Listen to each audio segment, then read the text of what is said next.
আসসালামু আলাইকুম সুপ্রিয় শিক্ষার্থীরা, তোমরা কেমন আছো? আসলে আজকে আমরা যে বিষয়টি নিয়ে ক্লাস দেব তা বর্তমানে খুবই গুরুত্বপূর্ণ একটি বিষয়, যা পরীক্ষার প্রশ্নের জন্য ইম্পর্টেন্ট। তা হলো যে পোলট্রি শিল্পের সম্ভাবনা বা prospects of poultry industry in Bangladesh.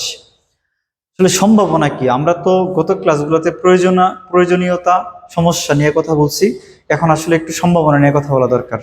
কি কি আসলে লাভ আছে? হ্যাঁ, তো আমরা যদি শুরুটা দেখি, যে এক নাম্বার যে প্রশ্ন সেটি হলো যে আমরা খেয়াল করব যে বাংলাদেশ তো একটি নিম্ন মধ্যবিত্ত দেশ। হ্যাঁ, এটা আমরা জানি, মধ্যবিত্ত আয়ের দেশ, নিম্ন মধ্যবিত্ত।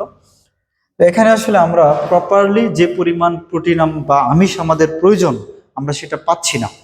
আমরা জানি যে দৈনিক একজন প্রাপ্তবয়স্ক মানুষের 120 গ্রাম পার ডে মাংস খাওয়া প্রয়োজন, কিন্তু আমরা পাচ্ছি মাত্র 15 গ্রাম। খুবই কনসার্নের বিষয়। লেকিংস এখনো 105 গ্রাম আছে, এবং এটা হলো ইন অ্যাভারেজ।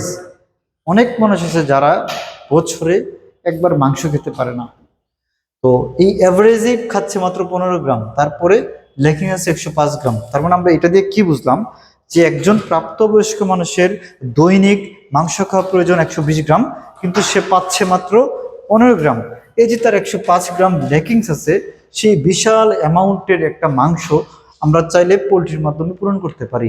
সেজন্য প্রচুর পরিমাণে পোলট্রি খামারের চাহিদা বাংলাদেশে রয়েছে। নাম্বার টু হলো ডিম।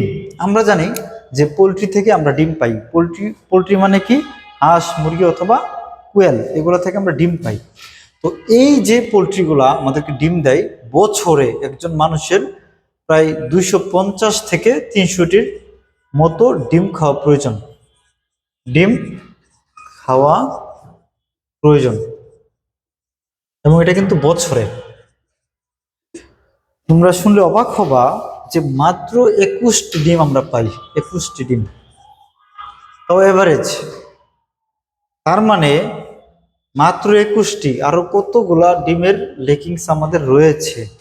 এই লেকিংসটা আমরা কিভাবে পূরণ করতে পারি, সেটা আমরা পোলট্রি খামার তৈরির মাধ্যমে আমরা পূরণ করতে পারবো। তার মানে আমরা যদি পোলট্রি খামার নিয়ে কাজ করি বাংলাদেশে, এটার অনেক ভবিষ্যৎ আসলে রয়েছে। এটা হলো আমাদের 2 নাম্বার এবং মেজর পয়েন্ট। 3 নাম্বার হলো বাংলাদেশ যে আবহাওয়া বা জলবায়ু, তা হলো নাতিশীতোষ্ণ। অনেক বেশি ঠান্ডাও না, অনেক বেশি গরমও না। অর্থাৎ আমরা যদি সাইবেরিয়া, কানাডা, রাশিয়া বা বিভিন্ন জায়গায়, আমেরিকা আমরা চিন্তা করি, দেখব যে টেম্পারেচার মাইনাসে চলে যায়, সবসময় বরফ, জার্মানি এরকম বরফ থাকে।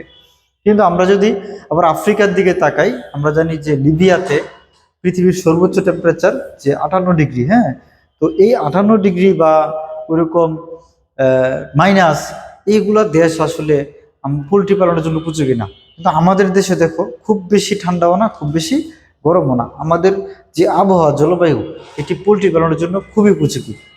তারপরে 3 নাম্বার পয়েন্ট গেল। 4 নাম্বার যদি তুমি চিন্তা করো, খাদ্য। আবহাওয়া, জলবায়ু আর হলো খাদ্য। খাদ্য কি? আমরা জানি আমরা কৃষি প্রধান দেশ।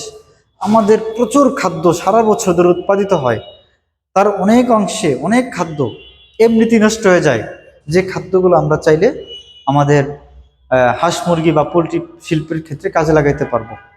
তারপরে যে জিনিসটা, সেটা হলো 5 নাম্বার, সেটা হলো বাংলাদেশের সরকার এই পোলট্রিকে শিল্প হিসেবে স্বীকৃতি দিয়েছে। শিল্প হিসেবে স্বীকৃতি দিয়েছে, এবং আমরা জানি অনেক মানুষ এই শিল্পের সাথে জড়িত। তারপরে যে বিষয়, সেটা হলো যে যুব উন্নয়ন প্রশিক্ষণ কেন্দ্র অথবা যুব মহিলা বিষয়ক যে মন্ত্রণালয় রয়েছে অথবা প্রশিক্ষণ কেন্দ্র রয়েছে, তারা বিভিন্ন পোলট্রি কিভাবে লালন পালন করতে হবে বা কিভাবে করা উচিত, কোন জাতের পোলট্রি লালন পালন করা উচিত, খামার হিসেবে গড়া উচিত, এগুলো নিয়ে অনেক বেশি বিস্তর প্রশিক্ষণ দিয়ে থাকেন। এবং আরেকটা ইম্পর্টেন্ট বিষয় হলো, সরকার খুব সহজেই এখন যারা পোলট্রি খামার করতে চান তাদেরকে ঋণ দিতে চান বা ঋণ দিচ্ছেন। তারপরে যে বিষয়টা হলো, সরকার বিভিন্ন দেশ থেকে ওষুধ এবং টিকার আমদানি করছেন, যার মাধ্যমে আমরা সহজেই ওষুধ এবং টিকা আমরা পেতে পারি। তো এগুলো হলো আমাদের প্রসপেক্ট। আমরা যদি আরো চিন্তা করি, দেখব যে বাংলাদেশে প্রচুর পরিমাণে রেস্টুরেন্ট, বা ফাস্ট ফুড রেস্টুরেন্ট, আমরা সবাই এখন পিৎজা, বার্গার, তারপর স্যান্ডউইচ, বিভিন্ন খাবার, চিকেন রোল টোল, এগুলো অনেক কিছু পছন্দ করি। তো এই সব কিছুই কিন্তু তুমি একমাত্র যে র মেটেরিয়ালস বা কাঁচামাল, সেটা হলো পোলট্রি।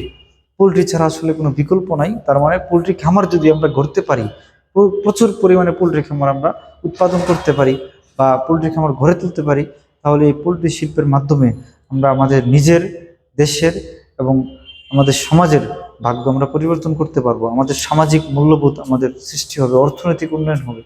অতএব আমাদের বেকার থাকার কোনো সুযোগ নেই। আমরা পোলট্রি শিল্প কিভাবে গড়া যায় সেই বিষয়ে আমরা উদ্যোগী হব।